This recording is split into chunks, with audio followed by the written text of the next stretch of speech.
Sam Precott from the Sea and Cake, Chicago. The first record was in 1994, I think.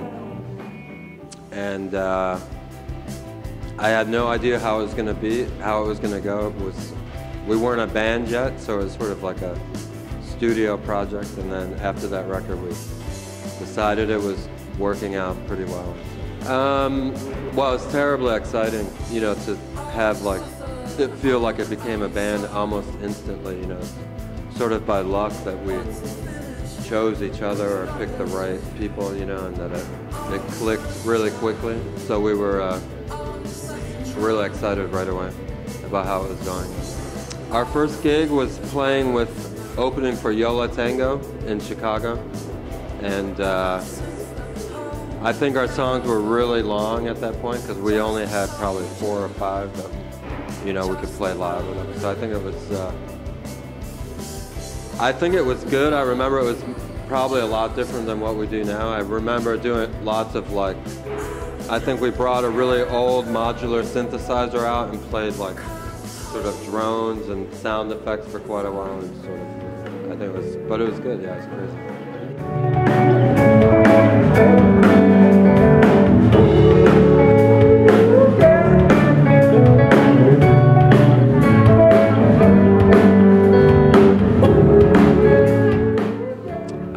Surprisingly a lot, I think, really.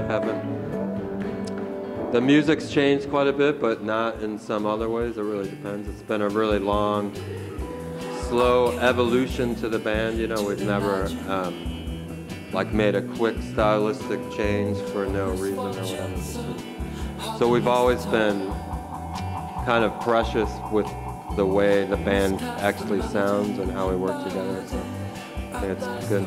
Yeah, we used to sell a lot more CDs in the CD era.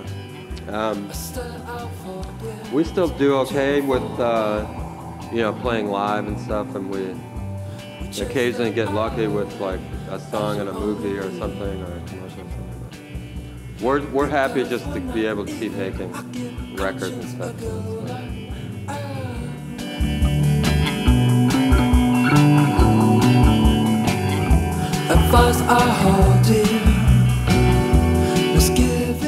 I think I just like the way the name worked with the elephant for some reason, because it seemed absolutely not like a moonlight butterfly, but the drawing itself is very light and sort of airy. So it's really just like an intuitive decision. You know, you hear the music, we usually have the album cover already, and then we decide what the title should be. It's very out of the air, grab the title out of the air. I mean, Eric, the bass player, did the drawing for that one.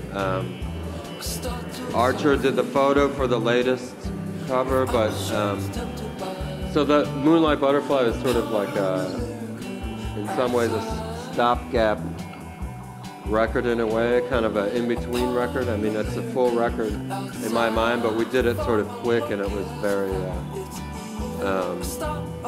we wanted to be more experimental with it and sort of do whatever we felt like and whatever, but we continued working in that vein somewhat for the Runner. I mean, I feel like they go together, you know, they're very close together.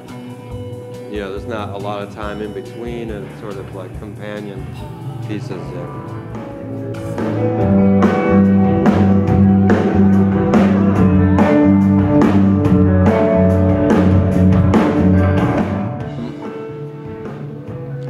It's a rock band orientation, but we're interested in all kinds of music, so it's without copying other styles and stuff, it's a sort of intricate amalgam of a lot of different kinds of music, I think, at once. And there's sort of, so it's a rock band playing stuff influenced by, you know, Brazilian music, jazz, African music, a lot of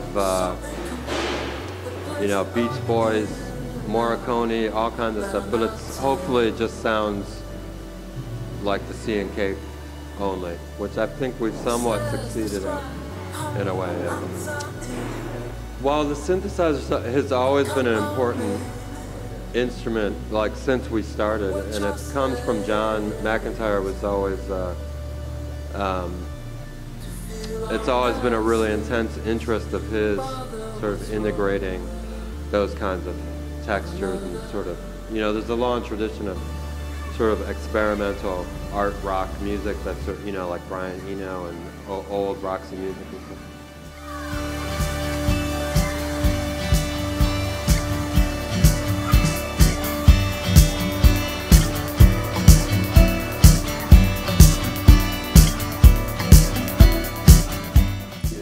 I know, it's true. And it's not something that we dwell on much. Like, I haven't even thought about it being 20 years, really. I mean, it's sort of, I mean, I can't believe it. It's also not seemed like very long, of course,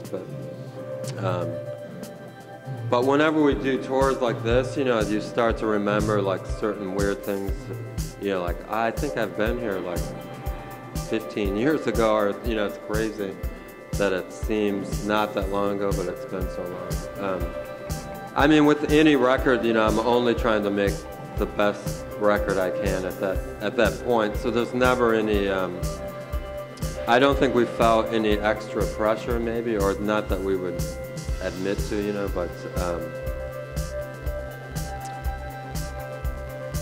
in some ways, I'm always trying to counter-react what the previous record was, but in other ways, there's no way to ignore what just came before it, and especially with Moonlight Butterfly, I felt there were a lot of ideas that we could further, you know, expand on and sort of make more sense of and stuff. So it's sort of kind of a different approach than usual, but yeah. It wasn't really by design. I think I just happened to have more time, or I was just quicker than usual. You know, like a lot of stuff was coming quickly in the writing process.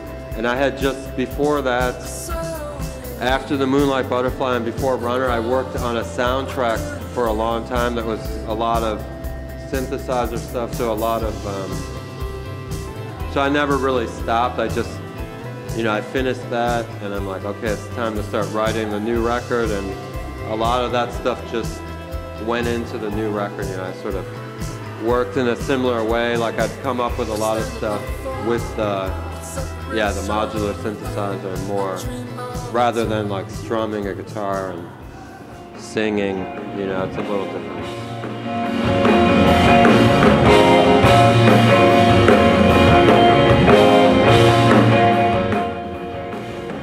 I don't know. I don't really want to know. I mean, it's always about like, I mean, I really like those two songs, and I think like The Invitations is kind of an oddball song for the Sea and Cake in a good way. I mean, I think it's pretty interesting. But I would never want to like burden another record with those kinds of ideas to start. I mean, I might like them or whatever, but I wouldn't want to like know too much before I start, because, you know, the best things are like happy accidents, and you're not sure why something goes one direction or another. And usually we just like to follow the work, you know, as it starts to appear, you know, it sort of tells you which way you should take it, one direction or the other, you know. Yeah, no, London is always really good for us to play, I think. Yeah, we always look forward to it. It's always good. It's actually been a while since we've played in like a club or whatever, probably like 5 years or 4 years. We played Field Day last year, I guess, or whatever, but so I'm excited to play like a regular club show. Standing on the shoreline, just could you please, around every corner, through the past, we'll see. A lot of the newer stuff, probably like half of the new record, but we also play stuff from like the first record, and so it's a really broad range of things. But yeah, the show has been really good. The set is good. It's like kind of long and lots of, you know, ebbs and flows nicely. You know, loud, quiet, fast, It's been great, except I mentioned Brussels. Maybe the people not so much. It was good too. It was good too. No, it's been really good. Yeah, really nice, great turnouts, and really. I think we're really lucky with very loyal fans. So a lot of people that show up are really quite familiar with like everything that we've done. So it's sort of like. So it's not like we need to win over people. They usually know why they showed up, and which is, you know, has its advantages, I guess. I don't know. It really depends on the city. Like, you know, New York is really great. Chicago. For us, if it's a bigger city, it works out better. But sometimes you play. Well, we play somewhere like Austin is really great for us as well. But, I don't know, based on this tour, I would say Berlin is like a really strong city for us. You know. But hopefully tonight, London will change my mind again. We've never played the Primavera now, so I'm looking forward to that. And we play Barcelona, yeah, but yeah, it should be good. I have no idea if all of the stages are massive or they have smaller ones. I kind of prefer smaller situations, so hopefully it's, you know, we love touring Spain. It's great. The audiences are excellent, of course.